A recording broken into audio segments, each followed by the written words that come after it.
Hello and happy Thursday, everybody. Josh here with On the Wrong Lead. Another episode of On the Wrong Lead Live, and apparently Mark is saying my audio was not muted during that. So hopefully you guys heard my pop of the cork and the last pour of the last bottle of E.H. Taylor that I have. Actually, I got a little bit left in here, so let me. Let's not waste any of this. But sad day. Excuse me, because I did. You probably hear I'm getting over a cold here. So it's been a rough week for me with busy work and getting over this cold. But someone else who's had a rough week.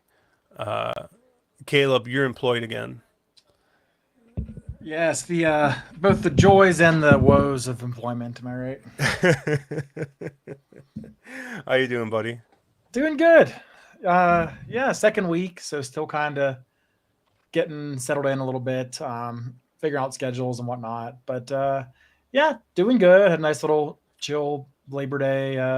Didn't get into a whole lot, so yeah, just ready to settle in. Saratoga, Del Mar officially over, so. Always kind of a nice time to honestly kind of take a break for a little bit, but we march on. So, yeah, here we go. Yeah, we actually still have 1 weekend at Del Mar, but oh, that's true. Yeah. I haven't looked at anything for this week, honestly, with Del Mar. Like I said, I've just been sick. So with how busy I've been at work, and just like I'm literally like doing meetings, and like when I get 10 or 15 minutes normally where I would probably spend looking at a form or maybe placing a wager or something, dude, I've been like taking naps and like just like trying to like make it through the day. But today I started finally feeling better, so we go through. That's why no drinking champagne this week, because I've been feeling under the weather here. But we got our stream tonight. And then we got the return of You've Got to Be Shot-Tinning Me tomorrow. So me and Matt already got time set aside to record our first episode of the season. And we're gonna try and move into doing some more live stuff for Shot-Tin, I think, this year. So be on the lookout for that. But obviously we've kept them in the shadows long enough. Mr. Mark Capitan, how you doing, Mark? I'm doing good, man. It feels like the shadows are the place I do best at, right? Like, I mean, I'm clearly not here for the Q factor, so. Well, I mean, only one of us really is here for the Q factor, so But yeah, Mark, you had a pretty good run today. It looked like you were live to a couple things and just came a little short, huh? Yeah, played the late pick 5 at Kentucky Downs. Our good friend Andy Rubes and I were kind of chatting about the sequence late, and we both were very similar on opinions. Both ended up firing very tiny little pick 5s, and both ended up whiffing in the last leg to an impossible horse. I was live to 3 horses for between 5 and about 20K. He was alive to 2 horses for, I think, again, that sort of 5 to 10K kind of range. We got popped by an impossible horse to come to with gaff up. So what are you going to do? Those things happen. That is Kentucky. Very, very, very hard track. Obviously, we're talking about tonight. So very hard track to come up with like a pick 5 in, but it's a track that I think these cards are very conducive to spot plays. I have an opinion here. I'm going to spread it into a couple of opinions here. And there's a lot of value to be had. And we were talking about the fact that we had both had our top choices 2 races in a row, paid $100 as a double. And you're like, wait, that's our top 2 in 2 races in a row? Like those kind of things where there's a lot of value to be had if you just choose your pools correctly there. Yeah, Caleb, I don't know. Did you play much today?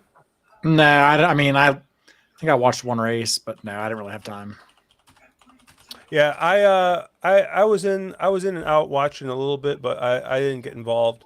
I think I probably won't be pretty late tomorrow again, and probably jump into a couple of contests and stuff on Saturday. But Mark, I know you have a big contest coming up on Saturday. Yeah, I somehow have managed to continue rolling this parlay over. A couple days before Travers, I won a qualifier. It was $100 buy-in qualifier. They got me to a Travers tournament and ended up doing well in that.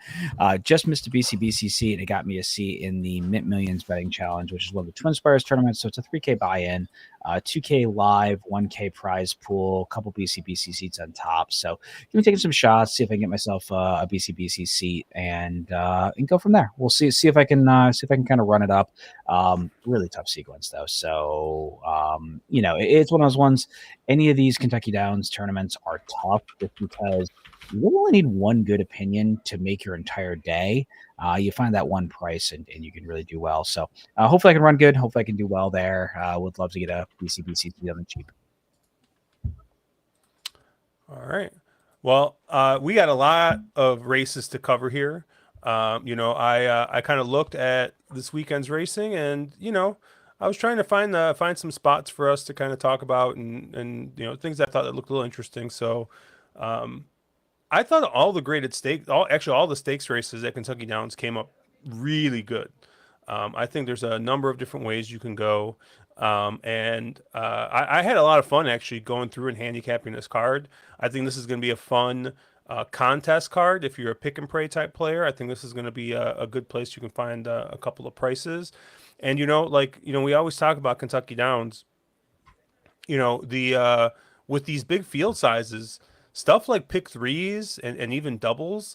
Doubles are tough because the computers really get involved in there. But like pick threes, you can usually get a little bit, I think, of value with and not having to, not having to invest a ton of money playing like a pick five, and you got these 12 horse fields where like you feel like you got to use 6 horses and stuff. So I think if you got a couple of opinions, and I actually have a couple of strong ones in here that I'll talk about.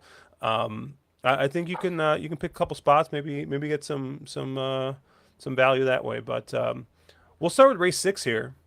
The grade 3 ladies marathon. Obviously, I have the DRF PPs up here, so shout out to DRF. They got a new product called DRF Newbie, mobile only. That's kind of a quick little a quick little cheat sheet for someone who maybe is a little bit new to racing to go ahead and take a look at. So check that out. I believe it's newbie.drf.com. But we got the DRF PPs up here, and we'll be flipping through between DRF and Timeform. But your morning line favorite in this race is, I believe, the 4 Spanish Eyes at 7-2. You get 4-1 on Miwa, 9-2 on Beach Bomb, and then you start to kind of get a little bit longer there. I liked Miwa. I think of the short prices the most. Is a horse that won last out at Kentucky Downs 9 days ago. Timeform hasn't updated the figures yet. So I know I was kind of jumping back and forth between DRF and Timeform in here. But that DRF gave that a pretty big number. Now, with some of the timing issues that Kentucky Downs has been having, I know Craig Mikulski has been talking about some of the timing issues and having to go back and retime stuff. You have to be a little careful with these figures. But I try not to be rely humongously on speed figures. But the form is there, right? One try at Kentucky Downs. And I think more importantly, Caleb, this is a horse that closed, I feel like, on a course that we didn't see a lot of closers in that first weekend. I don't know if you kind of upgraded this horse a little bit because of that, or how you kind of saw this one. Yeah, I actually wasn't sure what to do with Miwa. Clearly, the last race was an effort we have not seen from this filly before. And you could argue that that was not a very strong field. She did kind of take care of business in emphatic fashion, to be sure. I didn't watch enough of Kentucky Downs because I've been kind of wrapped up, so I can't speak too much to the bias. That is an angle I always love to play. Horses who are against the bias. And anyway, so I can't really comment on that too much, but I do kind of take your word for it. Always nice to run through the previous runs and the card of that day to see how the winners typically ran, how they fared, where they were on the track. So I think this horse is certainly a contender. I'm just a little bit skeptical of some of the races before that bother me a bit, because that race just sort of feels like it came out of nowhere. As you said, Josh, you can't really put a lot of confidence in the speed figure given the timing issues they've been having here. And her last races really don't don't inspire much confidence. I mean, admittedly, she caught a couple of soft tracks at first, but then, in that optional 75, it really felt like I was kind of hoping to see more from her in that race, and she was just bad. So I don't know what to do with her. At 4-1, I'm inclined to play against, because I do think there's a lot of other ways you could potentially go in here. Of the short prices, I probably prefer the number 4, Spanish Eyes, who just shipped over from Germany late last year. Has only made 3 starts this year, but has had 3 very good starts. Has improved in each and every one of those. Hasn't quite got a win over here yet. Actually only has the maiden win technically, but has been improving figures and stepping forward with each start. Distance doesn't appear like it'll be any issue for this horse at all. So if I had to take a short price, it'd be Spanish Eyes, I think. But I think there's a lot of prices you can go for too. So I'm kind of curious, I guess, what Mark thought of Miwa and some of their short prices and where he ended up. Yeah, I think you always run into this thing with Kentucky Downs, which I cannot think of a more horse for course type of track than than Kentucky Downs. So, am I really loud? That's really weird. It adjusted down. I think it's the auto gain thing, like turned up for some reason really loud, and then it turned right back down. Yeah, you're good. Okay, I apologize. No, I think Miwa is a really hard horse. That last figure kind of came out of nowhere. That race seemed to come out of nowhere. Again, it's Joe Sharp, and I realized he had a number of these horses at Saratoga that were sort of first Joe Sharp starter kind of horses, and they threw freaky figures up. Or I was gonna say they threw freaky figures up, but they definitely took steps forward. But Joe Sharp coming off from a Todd Pletcher claim, that's not the kind of horse that that I think of that takes those big step forwards. I know DRF gave it a big figure. I don't know if it's just a situation of a horse who really loves Kentucky Downs. Maybe just Kentucky Downs fits who she is as a horse. Pettigrew would kind of say that maybe that's just the case, that she's the type of horse, a lot of sort of, deep impact on the bottom side, a dam that's British, maybe just the type of horse that this type of, undulating surface and this kind of Euro style course just really kind of fits. I don't have anything against her, but she's far from my top pick in here. I kind of agree with where Caleb is going. Somebody like a Spanish Eyes is a horse that I think is really interesting in here. She's only 1 for 8 lifetimes, so maybe she's a little camera shy, but I think she's stretching out a little here. Has the pedigree to say she should be able to handle this kind of a trip. And I think there's a couple of other horses in here that fit that sort of form. Somebody like a Beach Bomb, the 3 for Grand Motion, who does have a win going this trip. Those types of horses that they have the bottom end in there and they have the pedigree that kind of says that they should handle this sort of going. I know Josh is going to have a horse in here, but that he's going to want to probably wax a little poetically about. But I think if you look at Kentucky Downs, at least opening weekend, from what I saw, especially on the 1-turn races, inside drawn speed was absolutely deadly. But it seemed like there was quite a reversion today. Closers seemed to be getting there. I don't know if that's just a pace complexion standpoint. The jockeys kind of adopting to the track. They haven't had a lot of rain in Kentucky, but they are calling for rain overnight, and then I think Friday into early Saturday. So there's very much, this is one of those days where you might want to watch the first couple of races and see, is that speed bias that was there still intact? Because I could see a situation where the track kind of flips, they get a little water into it, it becomes much more fair. It did seem like it was flipping that direction today, and maybe it continues to go that way, and you do want these horses that are more from off the pace. But I know there's one horse Josh hasn't talked about that he's going to want to mention in here. Yeah, you talk about inside drawn speed. Well, I'm looking at the speed, probably the controlling speed in this race, which is the 11, Nomo Candy. Safi Joseph always does well at Kentucky Downs, although he's been cold. I mean, I think he's winless, right? He's like, he's still winless, yeah. Something, yeah. Not on a day. Yeah. Yeah, so not really, and not even really hitting the board. So kind of an off Kentucky Downs meet for him, but. I do like his horse here, Nomo Candy, on the stretch out here. Gets Irad aboard. Has been able to basically win most of those either on the lead or tracking off the lead. But I think that there's probably a good chance that that this is your horse that ends is on the lead. Looking at time form, they have this horse on the lead, and so I thought that taking that outside drawn speed, time form gave that Boston Spa a pretty big number of 122. The only horse with a bigger number in this race is the 3 Beach Bomb with a 125 on that yielding turf course at Saratoga. And I kind of maybe, kind of cross the line through that just because, those yielding turf courses are always, it's not something we run on much here. And sometimes making figures for that can be kind of funny.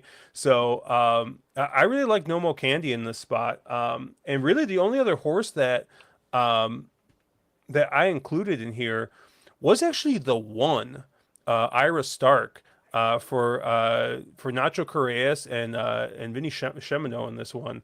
And I just thought this is a horse that's kind of been improving since coming here from Argentina. And Caleb, if there's something I love more than cheap speed, it's a South American horse going about as long as it could possibly go. And we're going a mile and 5/16 here.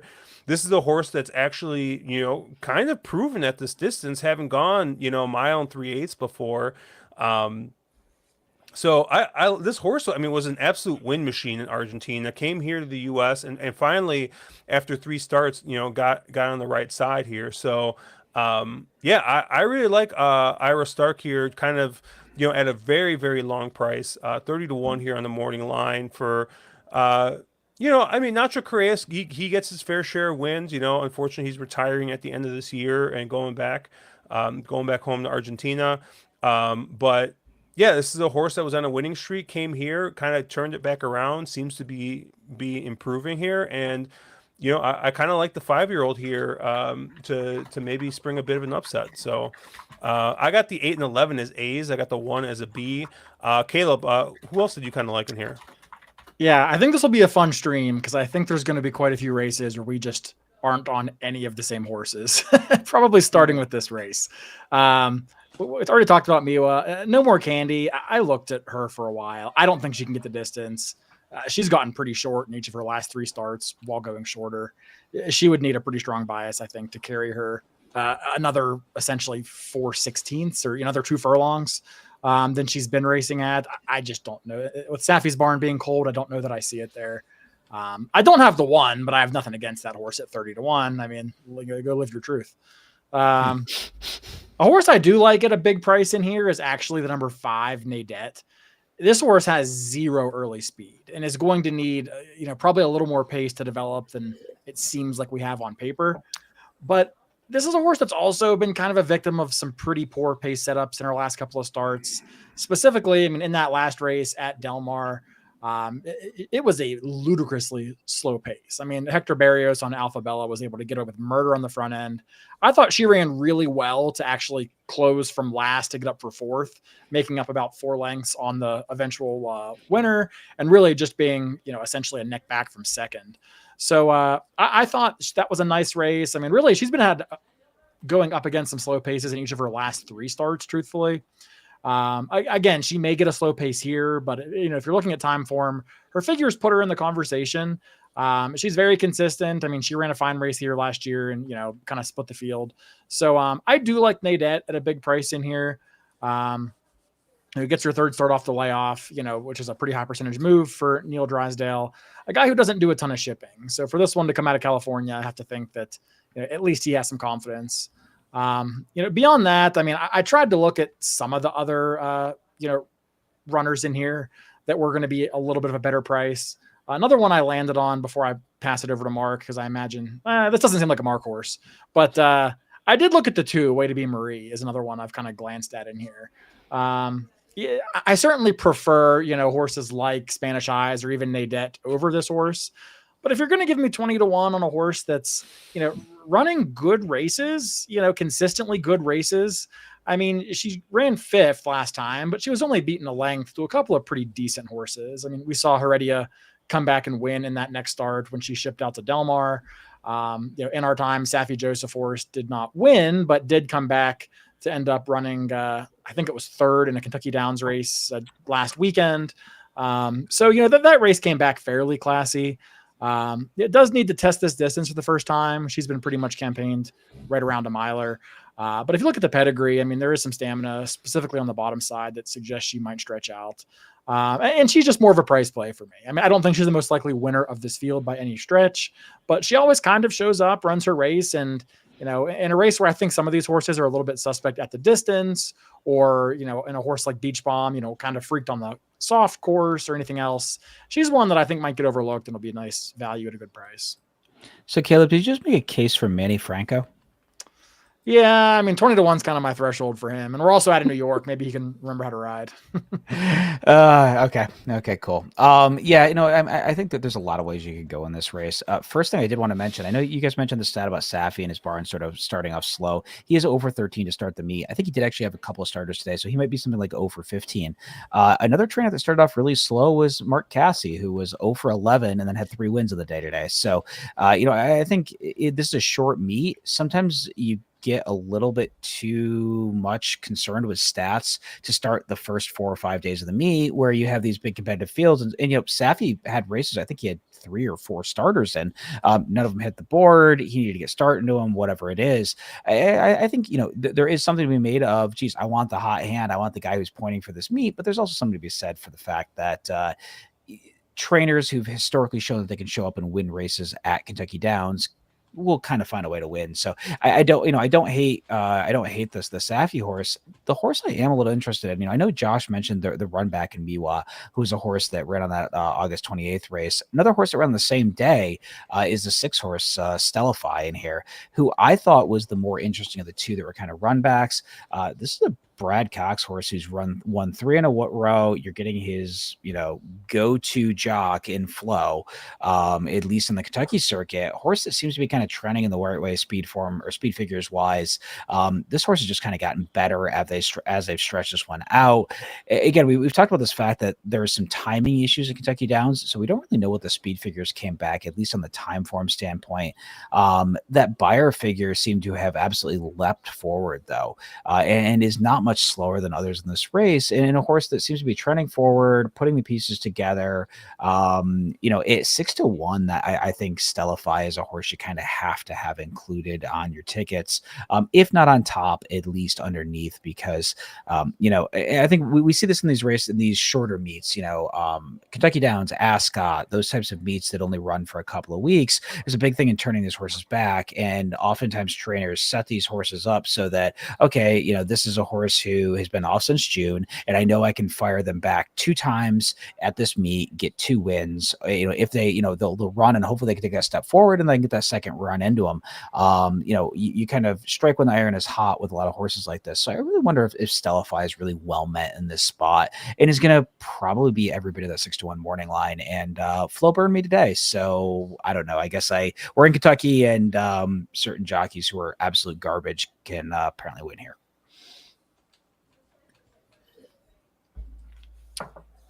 Anything else in this race? I did see Penn State Scott asked a question about the rails being down. I didn't see any information on the rail settings and the PPs. I don't know. Caleb, I don't know what I looked because I actually had the same thought as Scott, because I know last year they did that and it really changed the dynamic of how the course was playing. And I can't find anything. The Equibase charts show the rails at 25 feet today as well as last weekend. I don't know if that's true. I know they typically run almost like a multiple lane setup on the turf course and continually move the rail in until the last weekend. I don't know what the situation is. I don't see it on the Brisnet PPs either, but if anyone finds out, I'd be very interested in knowing if they're going to be on with the rails down essentially for this weekend. All right, race 7. We're going to be going a mile here on the turf, grade 3 Mint Millions Invitational. I was telling Mark before the stream, this is probably my strongest opinion on the card. I love Goliad in this spot. The one horse. This is a horse 2 for 2 at Kentucky Downs. Won this race last year, going wire to wire. Josh betting the speed horse, Pratt's aboard. I mean, we can hit all The the brand is here. intact. Yeah. Yeah, we got all the buttons here.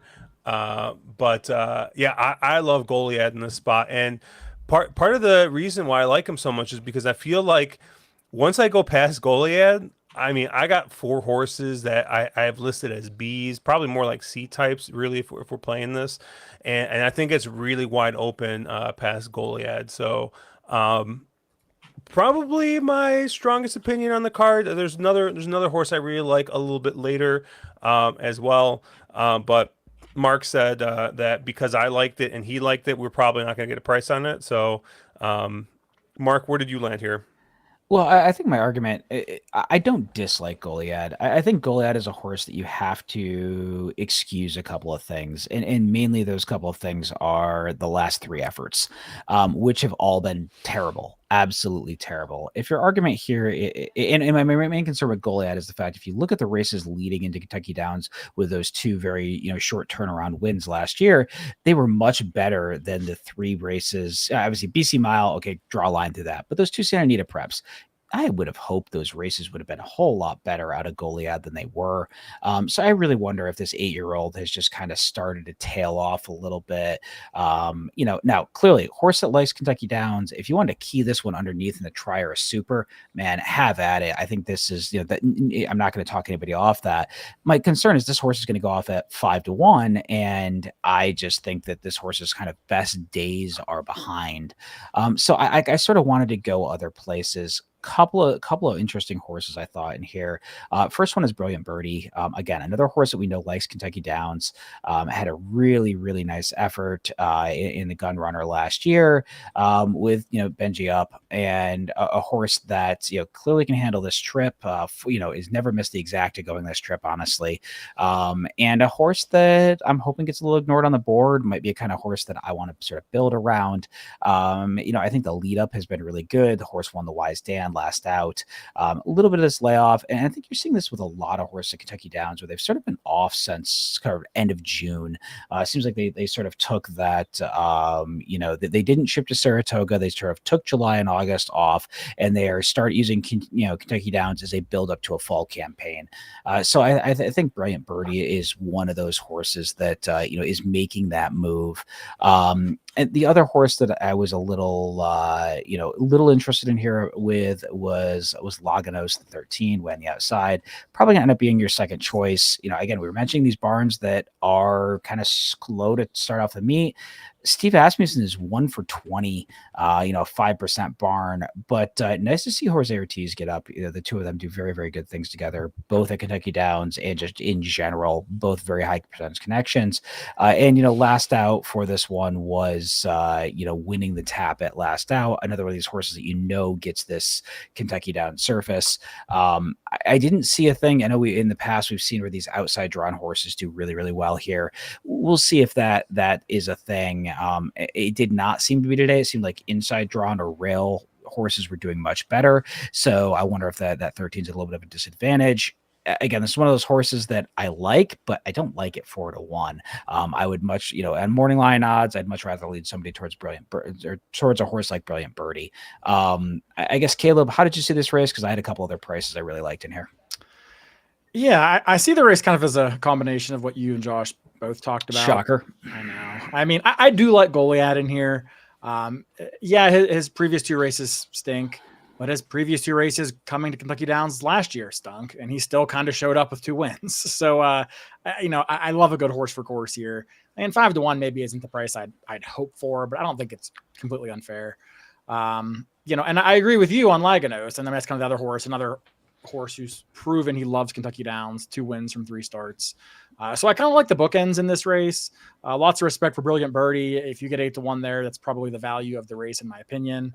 Another 8-1 horse I liked, who we haven't talked about, is the number 9, Point Linus. It feels like we typically see the European horses do very well when they ship to Kentucky Downs. Obviously, this course probably plays a little more like their home courses compared to the standard American tracks. Maybe a little bit drier, but otherwise with the atypical asymmetrical configuration and the undulations, it really seems like the Europeans that ship in tend to perform pretty well here. I don't think this horse is a world beater by any stretch, but the second in a grade 2 last time at Ascot was a very nice race. It tends to perform a little bit better over the firmer going, it seems. So I do think the Point Linus is one that I'll have on a lot of my tickets in here come Saturday. And then one horse that I did kind of want to address, at least kind of briefly at a price, I'll speak about this one because I'm sure that Mark and Josh won't have it, is the number 6, Swift Delivery. This is a horse that really just wasn't that good for most of his career. And then all of a sudden, it seems like the light bulb went off in those last 2 starts, and the horse put together 2 really nice efforts. And I'm sitting here spending 5 or 10 minutes trying to figure out what changed about this horse, because I don't really think it was a synthetic, because the horse wasn't that good at Woodbine, over the all-weather track last year. Tried Gulfstream, which was kind of okay. The Woodbine turf was okay. And all I can come up with is that it seems like maybe the addition of blinkers seemed to flick the light bulb on this horse. That last race on time form actually got a 122, which is an extremely fast race and would certainly put him in contention for, top honors in this race, depending on who else shows up and what they show up with. But you get Irad aboard on a horse that at first blush doesn't look to be a major player. Mark already mentioned that Mark Casse kind of warmed up today with a couple of winners. So this is a horse who's definitely kind of taking a jump into the deep end of the pool. Despite this being a grade 3, you do have a grade 1 winner and a couple of grade 2 winners dropping into this race. But that's one that I think you'll get every bit of 20-1, even with Irad Ortiz aboard, and is a nice price play that I'll try to probably work in at least underneath somewhere. To Mark's point, though, I do think there's a few other prices you could make. So what else did you like in the race, Mark? The 3-horse Cairo, who is a horse I talked about. We actually talked about that sequence going into the Arlington Million. And I like that horse in the Arlington Million, and kind of got beat up at the start, getting out of the gate. Didn't have a great trip, and kind of I don't know, a little bit of a clunk up 5th, but wasn't disgraced in that race. And I kind of wonder, I'm a huge Alice Hayes fan. She's become, pretty darn decent trainer out of the UK. And interesting to see that this is a horse that Colonial start was obviously this horse ran pretty darn well at Ascot, and, it ran pretty darn well at Meydan in a couple of races. Ships to the States. This is not a horse that shipped back to England and then back to run at Kentucky Downs between. Stayed in the States, has been training progressively, which I do sort of like. And Benji Curtis, stays on the mount, who is a, decent turf jock. So I wonder if Cairo getting back to, more of those, Euro type undulating, quirky tracks is a horse that takes a step forward here. That Colonial race came back with a decent figure. And if you figure the horse was kind of beaten up at the start and didn't have the best trip, isn't that much slower than other horses in the race. So I thought Cairo is at least an interesting player in here. And then there's the other horse that nobody's sort of talked about, and I thought Caleb might mention, and that's the 5-horse Spirit of St. Louis, the pride of New York. In this, did you mention Spirit of St. Louis, Josh? I did not, and I would never. No, Manny Franco and the New York bred. I mean, this is probably Caleb's most hated horse. This might be my least favorite horse right in now. training. I think Josh is yeah. So you're saying I just single Spirit of St. Every Louis. time Okay, I convince myself this horse stinks. Let me write this down. Just keeps winning, and then both times I finally bet him, which was at Fairgrounds and then at the Manhattan, and he just absolutely lays an egg. So yeah, I'm done with this horse. You're done. You're over it. Okay, cool, good. Because I need a tournament play, and if I could single Spirit of St. Louis, I will take that. No, I mean I think he, again, we're looking at horses that have run figures that would be competitive in this field. He has at certain points of his career. Clearly, his last 2 were not great races. That Churchill Turf Classic was an extremely good race for him. In a horse that I kind of is a little bit of a head scratcher what happened in the last 2. I wonder if he sort of tailed off or something else. I saw that 6-1 morning line. I thought, geez, this is a horse that's got some name recognition. I wonder if he takes money. So if you two are both that sour on him, then maybe that's a fair price and he might drift up. Okay, interesting. Yeah, not for me. I wouldn't bet Spirit of St. Louis with Mark's money. I wouldn't bet it with EBD's money, and I sure as hell wouldn't let EBD talk me into using that horse in let's say a group ticket.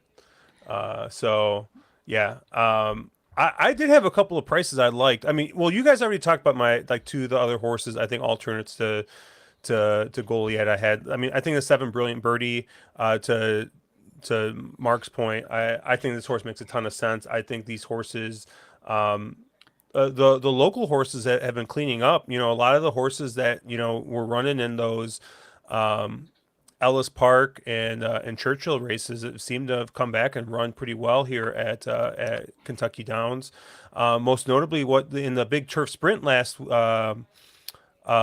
week was the winner of the Ellis Park turf sprint that went off at like a huge price. I forgot what horse that was, but um, I feel like a lot of these local horses have been running really well, and I think Brilliant Birdie makes a ton of sense. Brian Hernandez, I had a nice win today. I saw he had a masterful ride on a horse. So, and then obviously Laganos makes a ton of sense. But the two other horses that I actually really liked in here were the two horses drawn just to the inside of Laganos in the 11 and the 12 in Epic Ride and Beach Gold. Um, we look at this race and yeah, Goliad's got a bit of speed, but Epic Ride's also got some speed. So I think if we kind of do end up in a situation where speed is king, I mean my money's on Goliad, but if for some reason I mean this 11 is definitely, I think, has got a little bit of sprinter speed in here, so could just go and just see what happens. Now, I mean, this is horses. They ran this horse in the Kentucky Derby, and he needed a little bit of time. But I don't know. Those two races coming back on turf on time form actually look really really strong. Granted, we're gonna have to see if he's gonna be able to kind of run this mile here at Kentucky Downs. The 12 Beach Gold is another one with Keith Asmussen riding for his future father-in-law and Patrick Biancone. And actually, I don't know. They're just dating, I think, at this point. But this is another one that has just kind of got that really, really good. Like, it's just gotten kind of good out of nowhere. I mean, this is a horse that just rattled off 3 straight wins.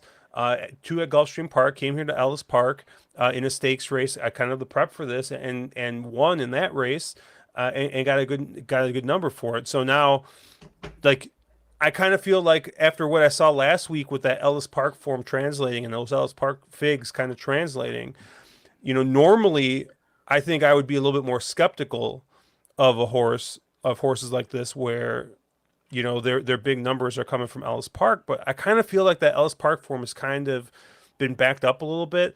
So I do think the 11 and 12 have to be at least respected a little bit, and you're getting 15-1 on the morning line on both of them in here coming out of that mutual race. So I kind of like both of them in this spot as kind of long shot plays. Yeah, certainly agree on the 12, Josh. That's another one I have written down. I figured someone would mention him, so I kind of let it go. Yeah, Beach Gold. I mean, I really wish you had a different jockey there, but yeah, horse is in good form, and yeah, all the reasons you said. I would agree with both the 11 and 12, but kind of to Caleb's point, I wish there was a different jockey on both of them. So, anything else in this race you guys want to talk about? No, that was it for me. I'm good. I almost thought we were going to get through this without talking about Spirit of St. Louis. I thought we were going to do it. You're going to complain that I mentioned the multiple G1 winner in the race? Okay, cool. I don't know. Sorry. I mean, I'm sorry. We'll Woe is me. all I know is that Steven might be calling up the printer again, and there might be new T-shirts made where I tried to beat Spirit of St. Louis, and all I got is a stupid shirt. But Cobb saying Biancone isn't kicking his son-in-law off. Yeah, exactly. Right. Like, I didn't realize that there was some sort of family. I mean, this is turning into the Rice family, huh? Yeah, Mark and Steven putting together a group ticket. Make sure you message them on Discord to get involved. And what would have been a group ticket together in, and why was I not informed of this? Race 8. We got a 3-year-old turf stakes race going a mile here on the turf. I thought that this was an absolute just dart throw of a race. I mean, these late 3-year-old restricted turf races. I mean, I have no idea.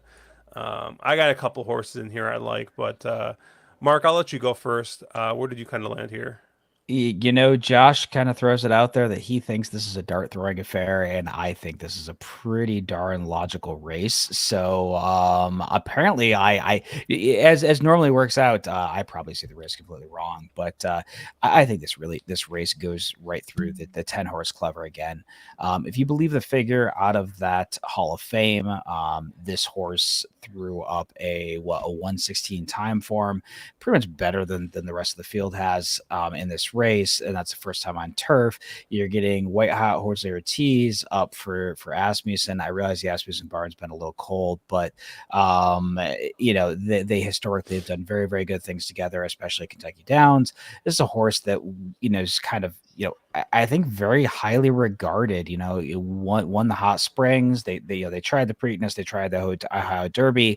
Neither one of those worked out, and I think they kind of figured it out that, oh, we have a turf horse here, and given the pedigree with AP on top, who's turned out to be an amazingly good turf sire, and Galileo, who I've heard is a pretty good turf sire on the bottom.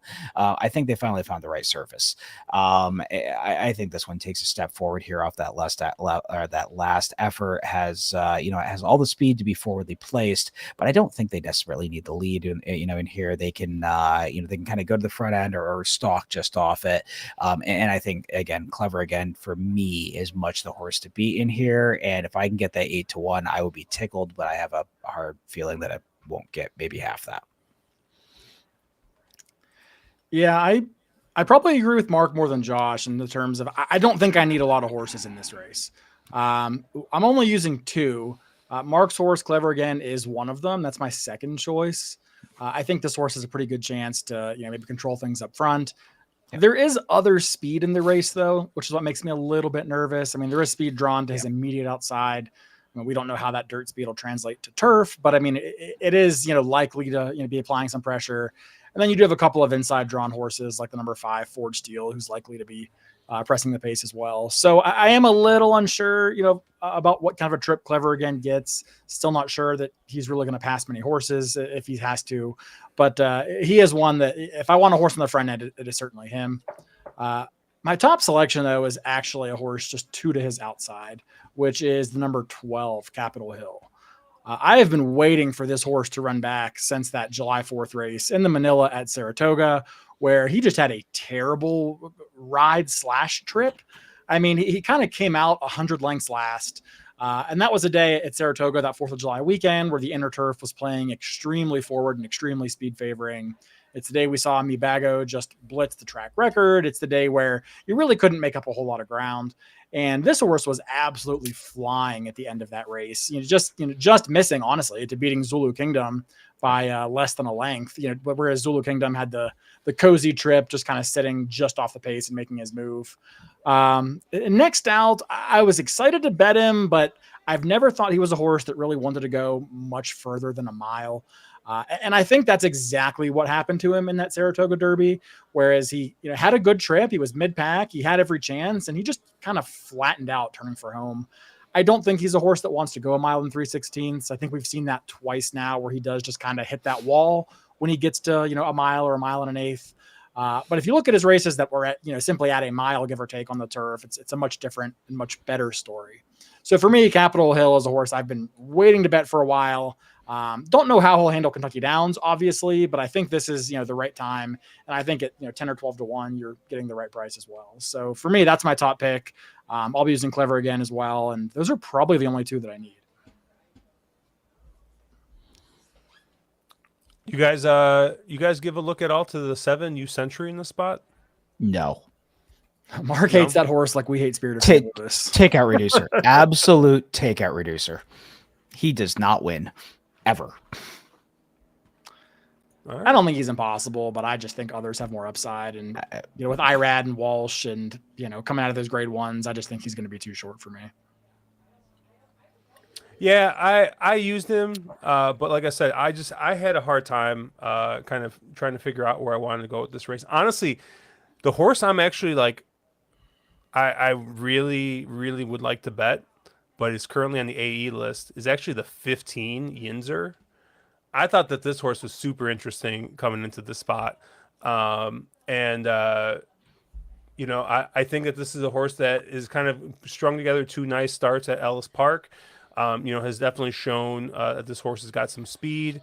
And I think if this horse draws in, I thought he was a little bit interesting in here at a huge price. This would be kind of like a tournament type play for me. I had that horse as like written down, I believe, as a B in this spot if he draws in, but is definitely a horse that I would really like to use. But yeah, I agree with you. I mean, the 10 looks like the standout to me. I mean, I have that horse as my top pick in this race. I'm using the 7 as well, and then I got the 15 as if he draws in, kind of using him as a B in this spot.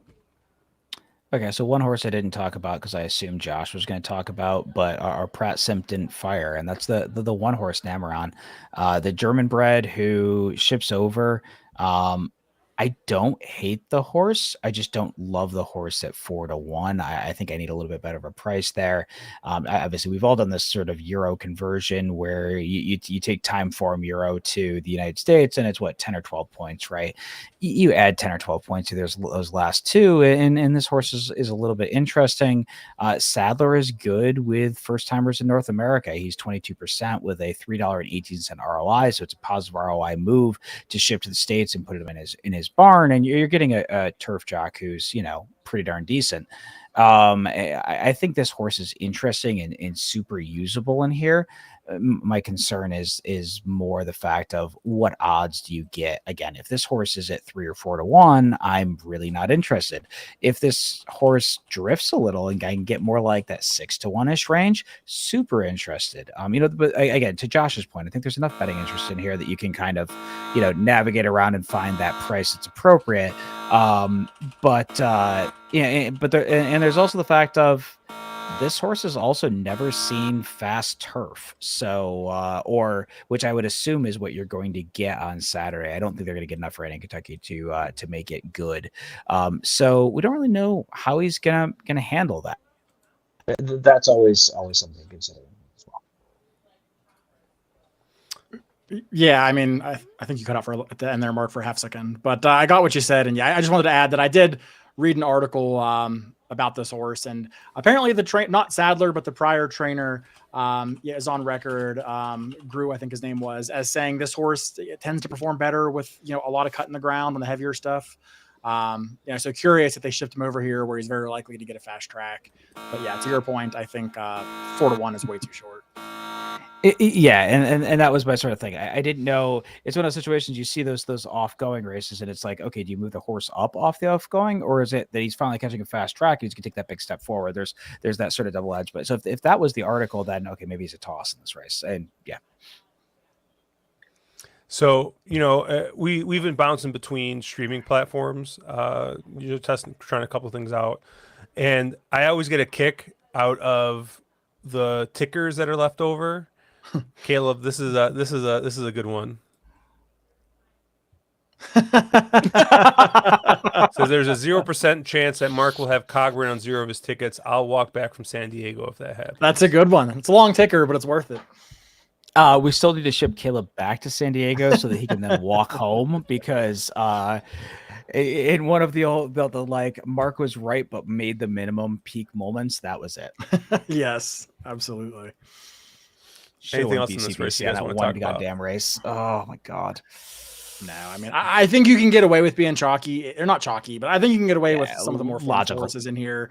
If I go beyond them, I'm starting to make cases for most of the field. So I think I'll probably keep it just the top 2 here, maybe work in some of the prices underneath. Yep, completely agree. Yeah. And I do like your horse, Capitol Hill, Caleb. So sorry. I was gonna say I do like Caleb's Capitol Hill horse. I think that horse I was written out as a B, but it's sort of a B with a dot, sort of there's some outsider angles that I really like there. So if Caleb's on that horse, that's an interesting one as well. Cobb asking if any 100-1 Kelsey Danner horses we need to watch for. Only first time starters, because she shows up with one of those a year. And I think she already got her 100-1 horse, right? Yeah, that won't hurt. The Music City grade 2 here for 3-year-old fillies, going 6.5 furlongs here on the turf. Your morning line favorite in this race is the 10, She's So Spicy, 4-1 on Kilwin, 5-1 on Tabidi, and then 9-2 on Classic Q. And then you start to get some longer prices in this one. But I'll be honest, guys, I thought that this one looked pretty formful. I landed on the 9 and the 10 in here. I thought they were kind of the horses to beat. I kind of had a hard time with the 10 just coming back, with the Ascot, first time back in the U.S. But if that horse runs back, I think to what she ran in Kentucky earlier this year before going to Ascot, I think she's going to be pretty tough. Is definitely got some really nice speed in here. Gets IRAD aboard, and yeah, I thought she was super interesting. And then obviously the hotter of the Ortiz is currently at Kentucky Downs. Jose is on the 9, Kilwin, who had gotten off to a really hot start as a turf starter. Won the first 2 as a 2-year-old, including a race here at Kentucky Downs, and then just won a dirt stakes and then won the test. And now is coming back to turf. So, I think that if this horse runs back to any of those recent figures, I think she's another one that's going to be kind of tough to beat in this spot. So I landed with the 9 and the 10 as kind of my top picks. I was pretty chalky there. I also thought the 3 Classic Q made a bunch of sense, but I didn't want to just take the top 3 choices. I got a couple of prices I like as kind of B's in this spot, but Caleb, how did you kind of see this one? Yeah, so at a high level, in a race like this, I think Kentucky Downs is a bit unique. Obviously it's a unique track, but even beyond that, because you get barns and trainers that put horses in races that probably aren't the best fit for the horse just because of the obscene purse money that's up for grabs. And I think this race is a good example where there's a lot of horses in here, Classic Q maybe being the main one, who I am convinced is not in here because Mark Casse thinks he's better sprinting or she's better sprinting, but is in here because there's $2 million up for grabs in a restricted 3-year-old race. And why not try? So those are horses I never really want to bet. I think there's quite a few horses in here that are really more of milers, who are, maybe trying something a little different, trying to, cut back. We'll talk about this later for a couple other races as well, in the 3-year-old restricted races specifically. But I always like a horse that kind of seems intended for a race and pointed toward a race for, a genuine reason besides purse money. I do think Tabidi, the number 5, the Euro Invader, is going to be pretty tough in this field. Her race, 2 back at Ascot is, even though she finished 3rd, is probably better than anything that anyone in this field has ever run so far. Maybe with the exception of Kilwin's test, but that was on dirt. So, last time in the Group 3, she got the job done. She maybe regressed a hair compared to what she did 2 back. But nevertheless, I do think that she's, a very, very likely winner of this race. She's even better probably sprinting than she is kind of going a mile are her only 2 real defeats. So, it's a Juddmonte homebred where Ralph Paquette ships in. Frankie, is actually doing extremely well at this meet. By far, my top selection here is Tabidi.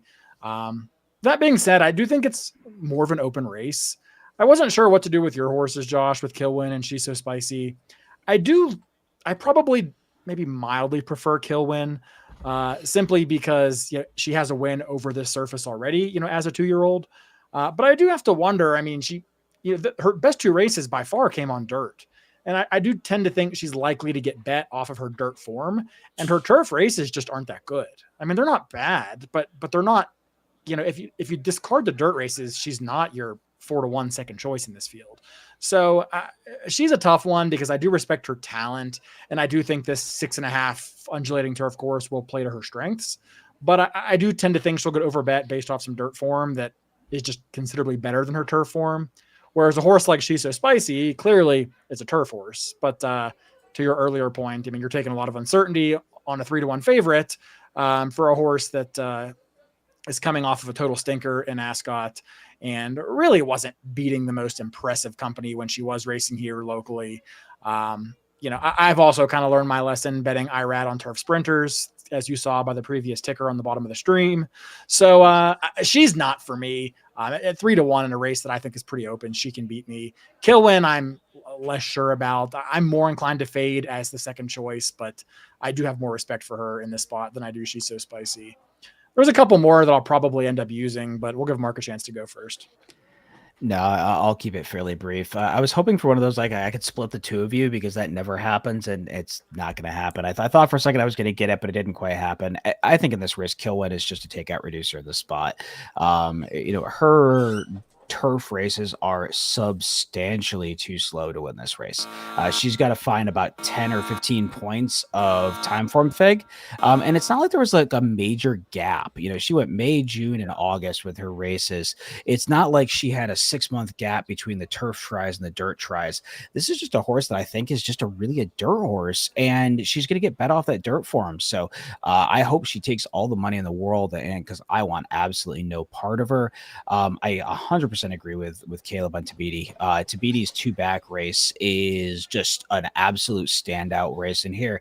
And even her last race, if you kind of play that Euro conversion game, is a really nice one here. And honestly, nobody's riding Kentucky Downs better than Frankie Dettori this year, which is something I never thought I would ever say. I thought he was kind of over the hill, and he's back to doing very, very well, specifically at this Kentucky Downs track. So I think Tabidi is sort of very much the race, the horse to beat in here. And I don't think Caleb liked Classic Q much, but I do think that Classic Q is a very interesting player in this race. Bit of an every other type, a horse, and I do tend to like these horses who are cutting back in distance at Kentucky Downs. Obviously, we'll talk about that in the next race, right? I have some also substantial opinions similar to what I have here. I think Classic Q is one of these horses that is probably a miler, but a miler running 6.5 at Kentucky Downs is kind of the right distance, a taxing course, a course that's got hills and those types of things. And I think this is a one that kind of has improving form, kind of, seems to get a little better every start. So I think Classic Q at 9-2. I don't think that's terrible. It's the kind of horse that I wouldn't want to kind of let me beat me at those kind of prices, or that kind of a price. I think Caleb, you're alluding to the fact you had some prices in here. So where'd you land? Because I was looking for those outsiders and just not finding them in this spot.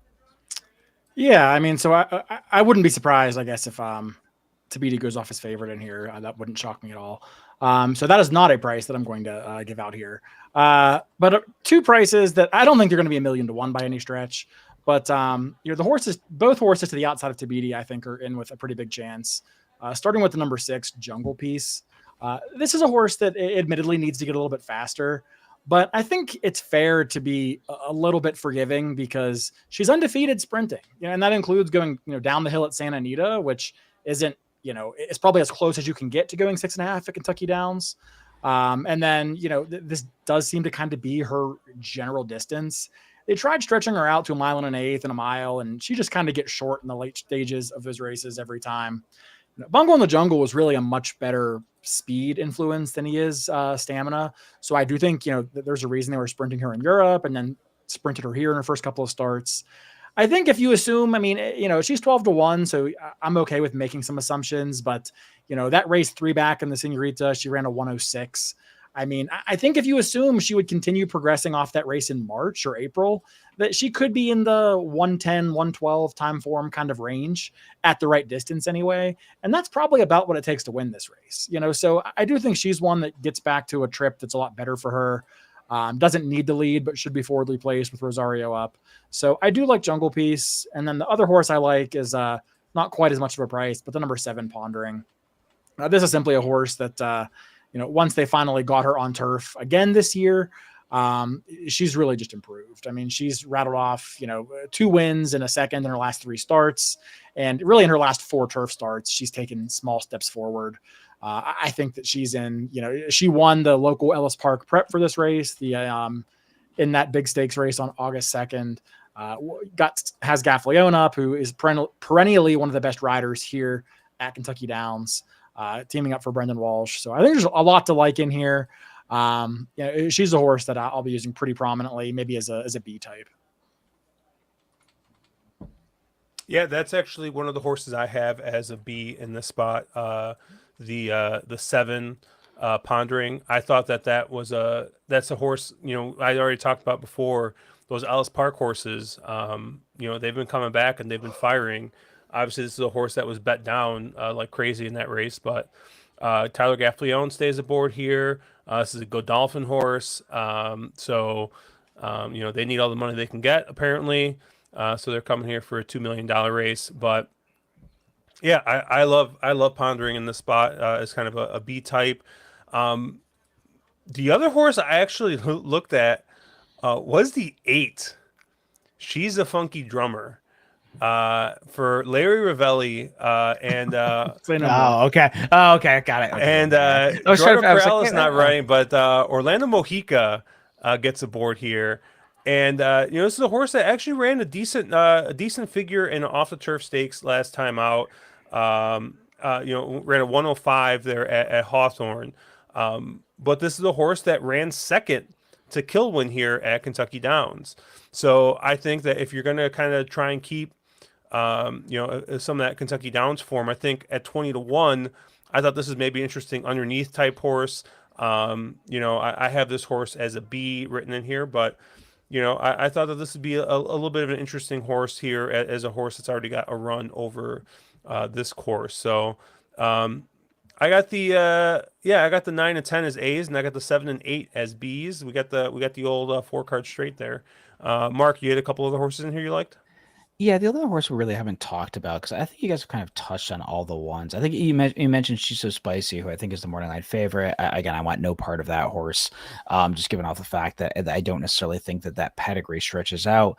But the horse that I think the pedigree may stretch out for would be the 14 horse. And again, this is a horse that needs a little help to get into the field, and you need the kind of right price on. But that's Pop Idol for George Weaver, who's a horse that another one of these ones. This is the winner of the Galway at Saratoga.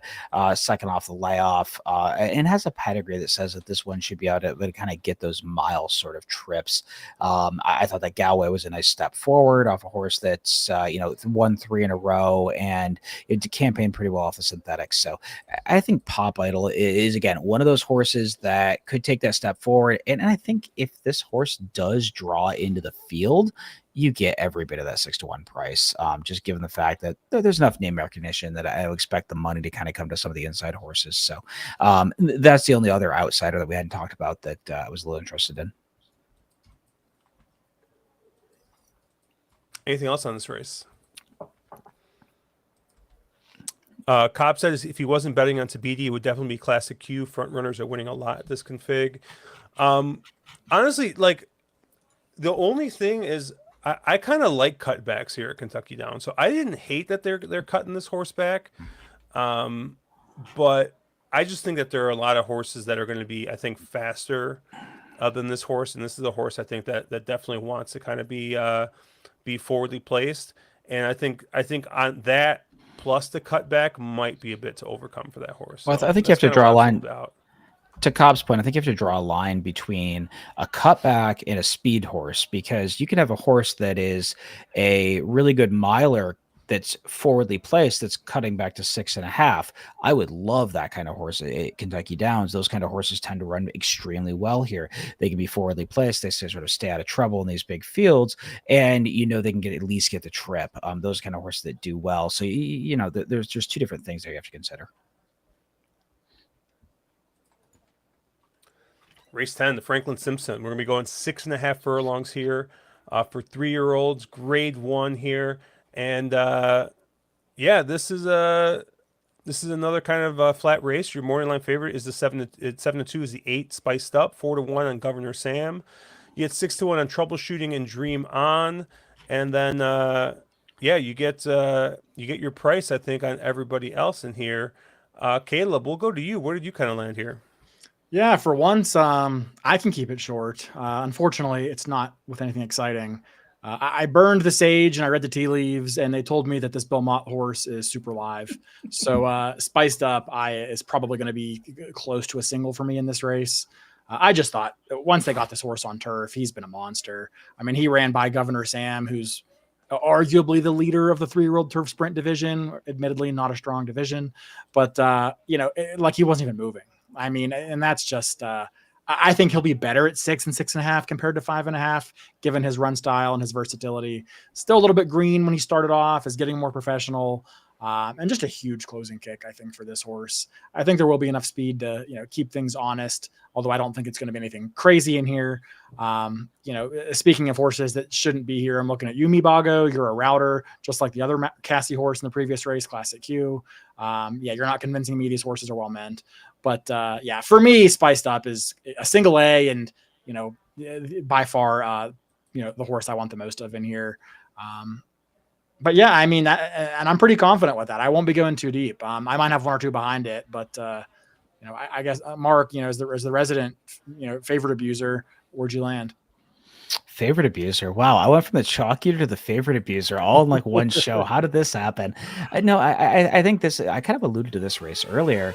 There's there's some arguments to be made here where there's a lot of horses in here that we know they can sprint. And when I look at Kentucky Downs, I want those horses that, I sort of want those, whatever, we're running 6.5 here. I want a 6.5 furlong horse that I know I'm at least comfortable with at 7, and maybe I'm even 7.5 furlongs. And, to Caleb's point, I think Spiced Up makes a ton of sense. This is a horse that the pedigree says this one can go further, quality right on the top end. You're getting a Pioneer and Nile on the bottom. Those are connections that I know can get a mile, right? As opposed to that, you have somebody like Governor Sam, who is sprint top and bottom, and a horse that I don't think really fits here. So I think somebody like Governor Sam in this spot, who I could arguably see going off as your favorite, is a horse that, again, that sort of takeout reducer kind of horse. And I think this is one of those races where it's really interesting in that regard. There's a lot of these horses that I think scream 5.5 furlong turf sprinters who I really want no party here. So I think Caleb saw the same thing I did in Spiced Up. Extremely interesting horse in the spot. I think makes all the sense. The other horse I thought was really interesting on top was the 2-horse troubleshooting for Greg Foley. Again, another one of these horses that can be forwardly placed. Again, wins have all come at 5.5, so we've yet to be seen if this one can sort of stretch out. Not this time. In a mischief on the bottom end, kind of pedigree says that this one should be able to stretch out and sort of carry that speed. Should kind of sit just off this pace, sit off somebody like a Governor Sam or a Mibago in here, who, to Caleb's point, are horses I don't want any part of. So I thought that was my other really interesting play, but I know Josh and I both have the same price play in here because we both very briefly touched on it when we first got in here. So Josh, you want to wax poetically about both of our price plays here, and I can hop in with a little more context if we need it. Are we talking about the one Golden Afternoon? Unbelievable. We are talking about Golden Afternoon. Also, my only B in this race. Oh, I love this horse in this spot. Same. Yeah. Inside draw and speed. You get the Ortiz upgrade. You go from Irad to Jose. And, this is a horse that I think is just going to be coming in here kind of improving at the right time. Like, if you're looking at a couple of these other horses, I kind of feel like you maybe have seen... I mean, outside of Spiced Up, I think Spiced Up has probably still got some room to kind of improve, right? Because it kind of threw that 113 and has yet to run back to that. But I kind of feel like at this point, like we kind of know what Governor Sam is, right? Governor Sam's going to throw something in the low 110s, right? But I think the one Golden Afternoon is just an improving type here. I love that race at Presque Isle Downs, won that, pretty handily there by 2.5. And Jose gets the board here, and like I said, he's been just riding absolutely lights out in this spot. And I think that Golden Afternoon is going to be able to sit a nice little kind of tracking trip there on the inside. And I think he's a great play at 20-1. But the fact that me and Mark both landed on this horse, and the fact that Caleb has this horse as a B, means that we're probably closer to 8-1 or 10-1 on this horse, not 20-1. Yeah. Mark, go ahead. No, I was gonna say I love Golden Afternoon here. This is a horse that they probably would have. If you look at all those last few races, the American Turf, the Transylvania, the Black Gold, the Lecomte, probably were a little further than this one really wants to go. I think this is the horse that obviously debuted at Kentucky Downs, going 6.5 in one of those filthy, pays 161K maiden race with a huge field and wins that race at a very short price. Course, handles Kentucky Downs, handles this trip, getting a cut back to probably what is the distance that this one really wants to go at, and a little bit of dirty up form off the last couple of longer affairs, and again, there's the old adage about sort of synth moving every horse up, right? So, I know they always take that step forward. That last out synth effort fits in this race really, really well. So I think Golden Afternoon, even if you get 8 or 10 to 1, this is the kind of horse that I don't know, daymaker type of horse, the type of horse you want to build a ticket around. I think I want to build doubles into or out of this one. It's a horse I'm very interested to kind of build around. So yeah, I very much agree with you, Josh. Yeah, and you touched on the other point that I was going to make, and that's looking at form. This is a horse that's got to win here at Kentucky Downs, kind of sitting that tracking trip. I did see Cobb asking about the inside been awful at 6.5, but this is something I think we talked about before, right? The rails are probably going to be set completely different here, so on this day. So I think that you might see the track kind of play differently. Maybe it still plays to speed, but if the rail is set at 0, I think maybe the inside outside biases might be a little bit different.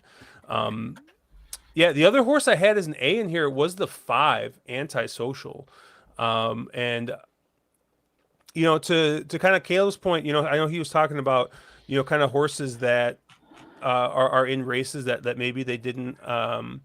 They don't belong in. I kind of feel like this is kind of like a tweener type here, right? This is a horse that broke his maiden going 6 furlongs on a muddy track, right? They obviously, I think, ran a decent number there, was able to, kind of come off the pace in the sprint, and then they kind of stretched this horse out, went to a mile, and now they're cutting this horse back, but 6.5 at Kentucky Downs is kind of a tweener distance, right? It probably plays more like 7 or 7.5 with the undulations and stuff. So I don't hate the cut back here. I love that Rosario gets aboard here. He always rides really well at this meet. He knows how this track plays. And this is a horse that's been coming in here and has been working really, really well. So I really like the 5 Antisocial here as a bit of a price. I think you're getting 12 to 1 on that horse. And then I landed on all prices in here. I have an AE I actually really like as well in the 15 Litigation. This horse is 6 to 1 on the morning line. I think if this horse draws in, this is probably a horse that does take a little bit of money. Once again, this is a horse that's coming in here in good form from Ellis Park. Something I've just talked about a ton. That form has been backed up by other runners coming here. So the fact that this is a horse running 113s, I think you can trust those figures, and I think they're going to translate over. Only concern is going to be out in the parking lot if this horse does draw in and does need a lot of help. But if this horse does draw in, is one that I'm really interested in. And then the last horse I have written down is the 3 Warheart. And this is just another horse, you're looking back at runbacks, horses that have run at Kentucky Downs. This is another horse that's got to win at Kentucky Downs. I think was in pretty good form to end the year, winning that nice turf stakes race in November at Aqueduct. And then I think took a little bit of time to kind of get going this year. And finally got that win at Colonial Downs last out. So I think it is going to need to improve a lot, but that Kentucky Downs win, I think is pulling a little bit of weight here, and you're getting 15 to 1 on that horse. So I thought that horse was interesting in this spot as well.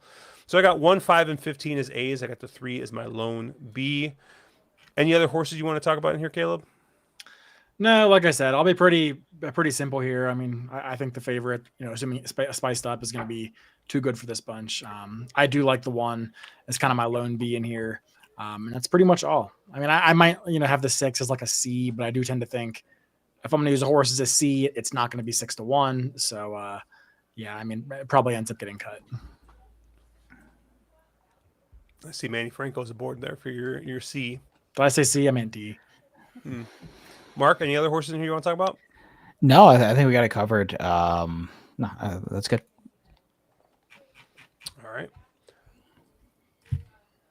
Race 11, the Grade 2 Turf Cup, 1.5 miles on the turf for 3-year-olds and up. Mark, I'll let you go first here. Where did you land? Oh, so it's a turf marathon, and you don't call on Caleb first. I'm a little disappointed, Josh. But no, this is I think if the race is on the card, this is the one I think the boo. I'm getting booed for that. Really? I was booing Wow. myself for not calling on Caleb first. Okay. That's appropriate. I'll take that. No, I think that this is a really interesting race. I think of this card, this is the one I probably, this 6 or 7 race sequence that we're covering. This is the one that I probably want most of the coverage to. I know Josh is going to be ice cold single to Mercante, so I won't talk about that horse. It's the E8. How are you not going to see? I know who Josh is singling here. That's Rubes. I thought Oh. Rubes is the Mercante guy, isn't he? No, he Or just roll loves them to roll R's. he loves to roll his R's. So he does love him some Mm. Mercante because he can say the thing, and I can't roll my R's. So I fail miserably at that. No, tough, really, really, really tough race. I think my top choice is going to come and land on Utah Beach, the 7 horse that, obviously Joel's been riding phenomenally well. I don't think Jose getting off to ride somebody else is a problem. 4 of 8 going this trip, a horse that finished second the one time they ran this one at Kentucky Downs, so clearly handles the surface quite fine. And I think is you're probably, I think to me at least, your most likely winner. I think the form coming into this is just fine. We know with this turf marathon division, there are no monsters in this. In these races, they'll kind of take turns beating up on each other. So I thought Utah Beach was super interesting, and in this spot. And honestly, I was picking on Josh. I guess he doesn't love Mercante, so I'll land there. I don't hate Mercante here. This is a horse that I don't know where the form has come from the past few starts. The pedigree says there's no way this one wants to go this far, but this horse just kind of likes to win. And sometimes, with these turf marathon type races, you get out on the front end, and sometimes the closers just kind of never fire, and you can kind of wear these fields. So I thought the last 3 efforts very, very, very consistent, albeit going shorter. I don't necessarily think that the stretch out hurts this one. This may be one of these horses, and I know we've seen a few of these others over the years. I'm not thinking of any good. I know Channel Maker was kind of one of those horses that like to be forwardly placed in these types of races, and just kind of would occasionally stink up and win a few. I think Mercante could be one of those that kind of happens to here, where when the going gets tough in the lane, kind of nobody ends up coming. So I think my top 2 are going to be Mercante and Utah Beach, but I can make a case for literally 2/3 of this field. So hopefully one of you two has a more creative idea than I do with those 2. Josh, you want to take it or should I? Well, I mean, my second strongest opinion, if not my strongest opinion, is Utah Beach in this race.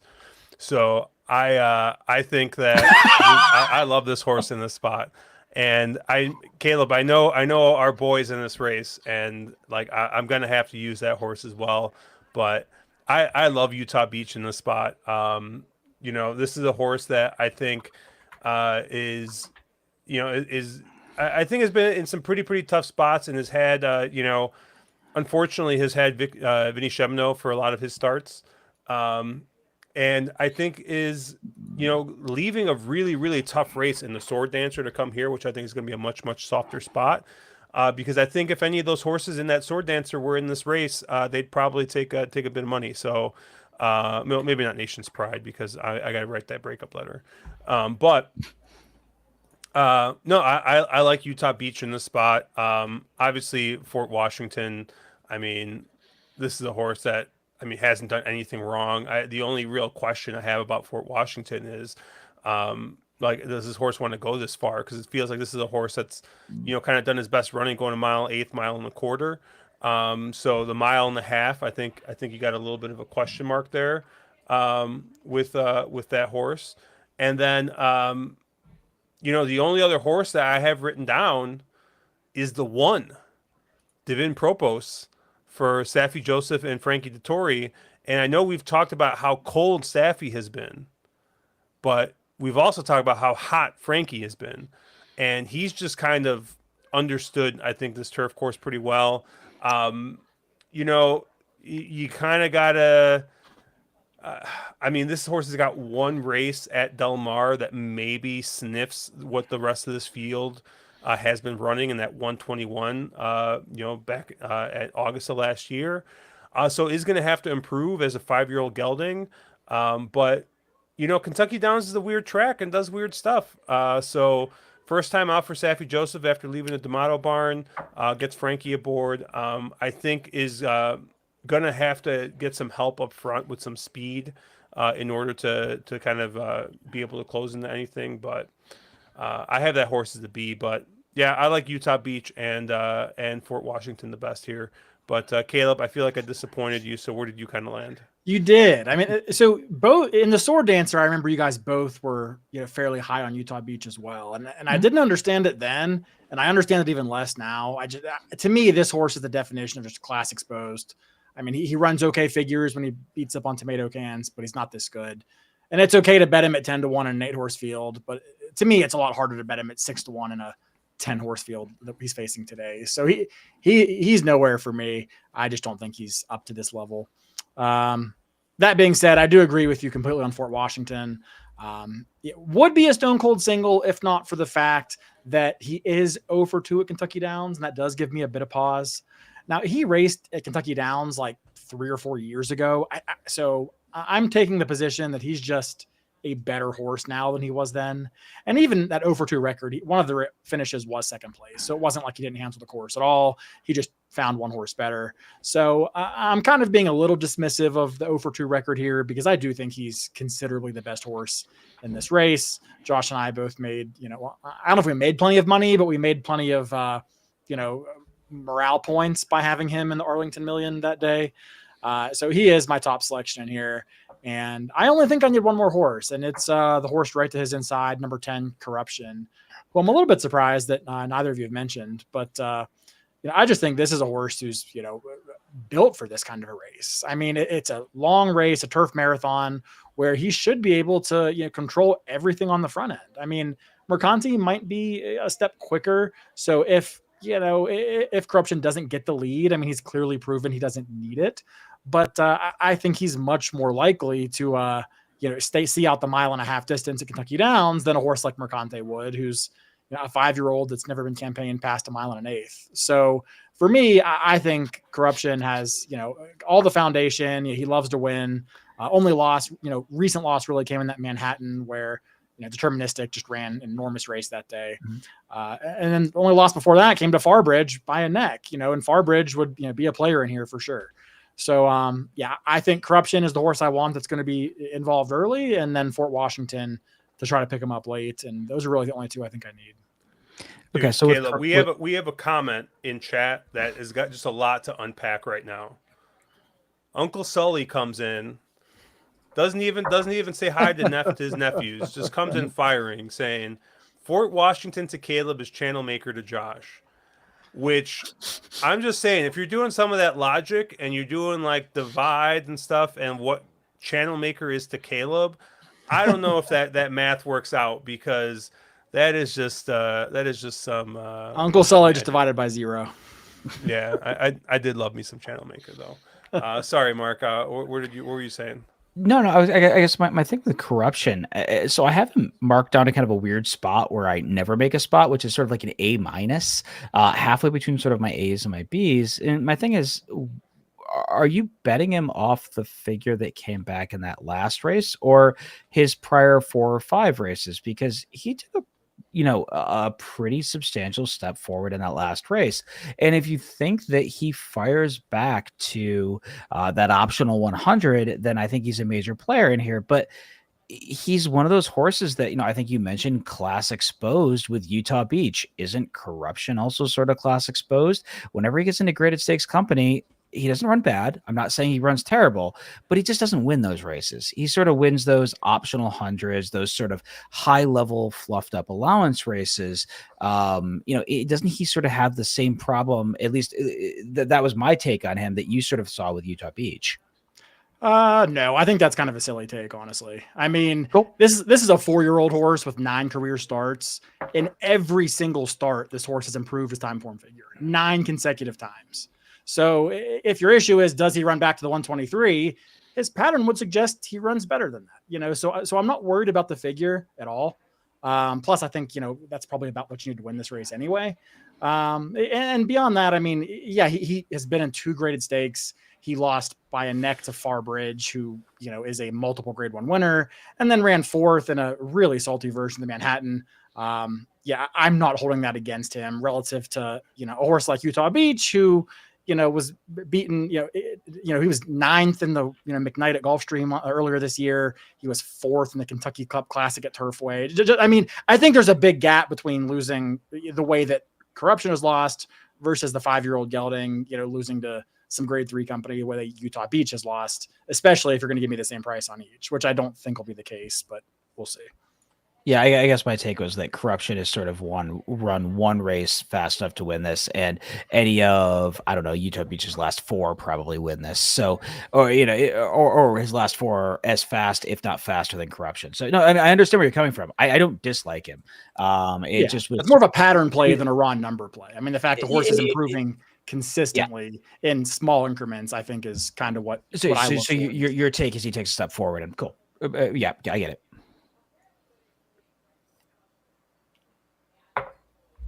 Anything else in this race?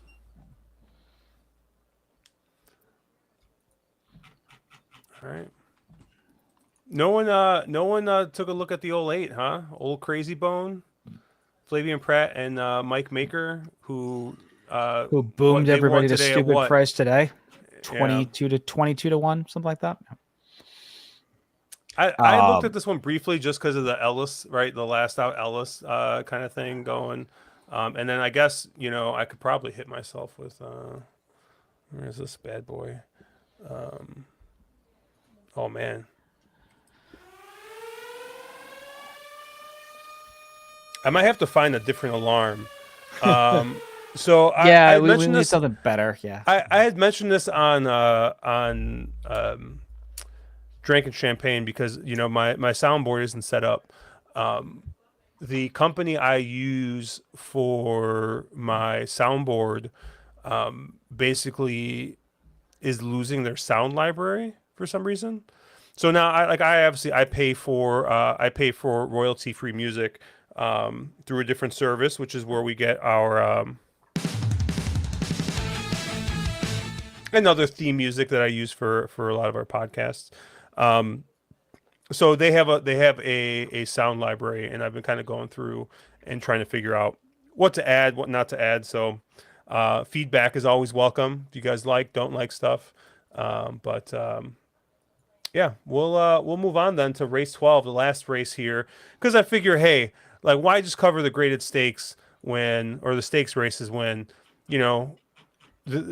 thinking that Mark's not going to play the pick 5 after handicapping 4 out of the 5 races is just absolutely insane. Wait, there, one of us has you always play the pick 5. Like that's a never let me skip years. A pick 5 again. You point at me. Okay, cool. I got it. Huh? Yeah. Oh wait, Cobb saying no one's on the 4, huh? Oh jeez. Vote no. Horses? I will. Cobb, that's all. That's Kelsey all Danner. Yeah, he's looking at Kelsey Danner. He's looking for that 100 to 1 shot again. But I mean, the horse does have a win, at Kentucky Downs. So. Yeah, I mean, I think you got to lean real hard into the horse for course angle to get there for me. Yeah, after their last race at Kentucky Downs, where they finished 11th in the Franklin Simpson. Yeah, unless you're thinking the stretch out. I mean, literally, just run that race twice. I mean, I don't know. Penn State Scott says more soundboard, so we'll have to. Oh God, we'll work on it. Scott, don't do this, Scott. Don't. No, less soundboard. All right, we got a 2-year-old turf maiden going 1 mile here on the turf, And yeah, your morning line favorite in this race is the 2 Orbit at 7-2, 9-2 on Spun Legacy. And then it starts getting kind of flat after that. 6-1 Exonerate, 8-1 the Babe Slayer, double digits on the rest. Caleb is obviously on the 12, the Babe Slayer. But no, I thought this was a tough race. You know, I kind of looked at the 16 Saborio as one that if he draws in, obviously really interesting, and here finished just missing last time out. But it's also a horse that kind of had it all his own way, kind of being up on the pace in that race. And, you know, like I said, forwardly placed was kind of the place to be the first couple days here at the meet. So, you know, maybe you don't take a short price on that horse, but I thought that if he does draw in, he's kind of one to use. But outside of him, I kind of like the 4. She's on a roll for Wesley Ward, Victor Espinoza riding here. Is the horse that showed some speed at Ellis on a race that kind of just you know, I think they just kind of went around in a circle there, right? Not really a lot of people making up some ground. The winner went wire to wire. She's on a roll, just kind of sat second in that race. So I thought that this was a horse that you know, might just kind of inherit the lead in this spot. And I thought that he would be interesting here on the stretch out. And then I also liked the 9 horse Prodigious here. You know, this is a horse that they ran at Saratoga on the inner turf. I like the slight cutback here. Mendelssohn and hard spun. I do think that you know, Rosario getting the board here. You know, I thought there were a lot of things to like here, and I like to see this horse kind of come back second time and expect a little bit of improvement second time out for this horse. But yeah, I just landed on the 4, the 9, and the 16 in this spot. Caleb, where did you kind of land? Yeah, this race is brutal. I mean, this is a race that I don't think I could have enough coverage in. Yeah, my primary take is I don't like any of the short prices. I don't like Orbit at all. I think that Saratoga race was a really bad race. That Capital Partner ended up winning. We saw Capital Partner come back to run 3rd, but he actually regressed on August 28th. You know, we saw Sunrise come back to win, but didn't improve his figure at all, despite finishing, you know, 5 lengths forward. Same thing as the last place finisher. You know, didn't run. It just, to me, that's a bad race. So I'm trying to discount anybody out of that race. So horses like Orbit and horses like, I mean, your 9 horse Prodigious, I just don't think, you know, they're any good. And I think they're going to get bet because of some combinations of connections and the fact they have a race under their belt and a field full of first-time starters mostly. Yeah, a horse like She's on a Roll. I mean, I would have liked to have seen a little more out of her. You know, Wesley Ward horses that take, you know, 3 or 4 starts and haven't broken their maiden as 2-year-olds, typically not horses for me. Also don't love him stretching this one out. I don't know that we have a router on our hands here with the Charlatan Speightstown pedigree on top. So I was kind of looking for, not liking any of the short prices. I was looking to some outsiders. I will say I really hope the AEs draw in because that's where most of my top selections landed. The one short price I guess I do kind of like is the one you mentioned first, Josh, the number 16 Saborio. You're not going to get much of a price on this horse, but at least he is, you know, a horse that is improving, ran a good race last time at Kentucky Downs a few days ago. Should be no worse for wear here. You know, blinkers coming off, pretty high percentage move for Jose D'Angelo. I like 2 of the other AEs as well, but the Sage Leaves told me that Belmont is not live this time. So it is not the Belmont runner. I like the 13 and the 14. The 13, whatever, you know, a lot of turf pedigree here. Looking at Lucky, excellent turf sire with a Kitten's Joy Dam underneath. You know, out of the, you know, 5 offspring, 2 of them did win on turf. Chris Block, not exactly a household name when it comes to, you know, winning and first time out, but record show he's generally fine. Does attract Brian Hernandez to, you know, to ride here, who's one of the better riders in, you know, in Kentucky typically. And then the number 14, Thunder Zeus. Patrick Biancone has had a tremendous year with, you know, a pretty small stable, you know, hitting at over 30%. first on grass, 28% with a very positive ROI. And this is a horse who always looked like he was going to be a router. I mean, Caravaggio over an Irish bred mare, ran well to kind of get up for third in that debut, despite hopping the break and really being bred to go longer. I love the work tab coming in. I mean, seeing that 6 furlong turf work at Prairie Meadows Palm Meadows, I think is really indicative that they want to stretch this horse out. And I think this horse is in pretty live.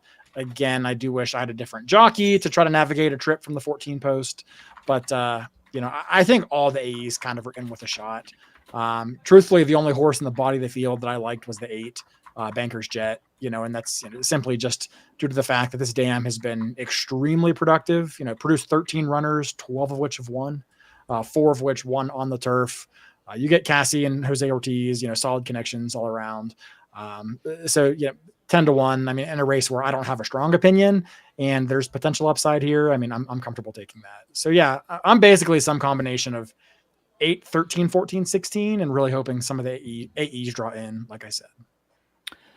Yeah, so Caleb's on the 8 Bankers Jet, which is probably my top choice in here. So that means we get nowhere near that 10-1 morning line. We probably get half that because this is the way things work. I thought that made that horse was, of the first time starters, was probably the most interesting player here for all the reasons. Jose had ridden a couple others in here. It's interesting to see him, get off and hop on a Cassie. I realized he had a great meet with Cassie and Saratoga, but I would assume he's going to ride whatever he thinks is the most live at Kentucky Downs.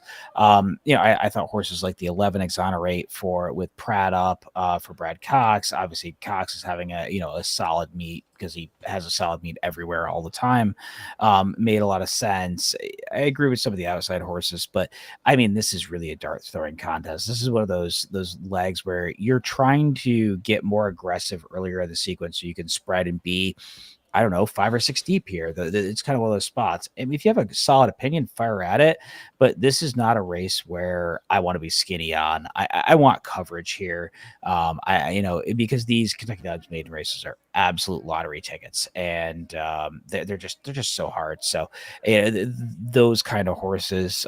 But if somebody was to tell me they were really interested in literally any horse in this race, I can't make a huge case against any of them. We saw a situation, earlier today where a horse that they had tried to, that would be kind of equivalent of somebody like the 12, a horse that had been on some stakes races on the dirt earlier on, flips back to the turf and then wins a race. So there's a lot of these sort of angles where well-mount horses, they know they have some talent. It's just finding the right surface and what horse kind of pops today. Really hard time coming up with a horse that I'm super interested in. I know Josh has the 9-up Prodigious right now, who's another one. Miguel Clement for Rosario. Rosario's riding as well as he could be right now, and having a good meet. And that's another horse that I think makes a ton of sense to take a step forward off from a horse with or a race where the horse had some logical excuses in that Saratoga debut. So tons of ways you can go here. No really cute opinions. I want a lot of coverage here. Anything else on this race? The all button exists for a reason. Yeah, I think that's all we need to much. say. I think that's all we need to say about this race. All right, well, that's going to do it for us here on The Wrong Lead. Obviously, check us out at ontherwronglead.com, at wrong_lead on Twitter. I'm at Cherry Drank. Mark is at 2 Turns. Caleb at CalebWVU. We'll have an episode of You've Got to Be Shot Tinning Me out sometime tomorrow, either in the evening or in the Saturday morning, looking at the opening night card at Shot Tin on Saturday night. So be on the lookout for that. Obviously, we'll be live again next week, and just keep an eye on Twitter. We'll try and keep you guys updated on schedules and stuff. Next couple weeks kind of get a little weird till Keeneland starts up, and then we really get into to Breeders' Cup season. So we'll try and get some stuff out for you guys until then. But for Mark and Caleb, I'm Josh. Have a good one, guys. Let's make some money.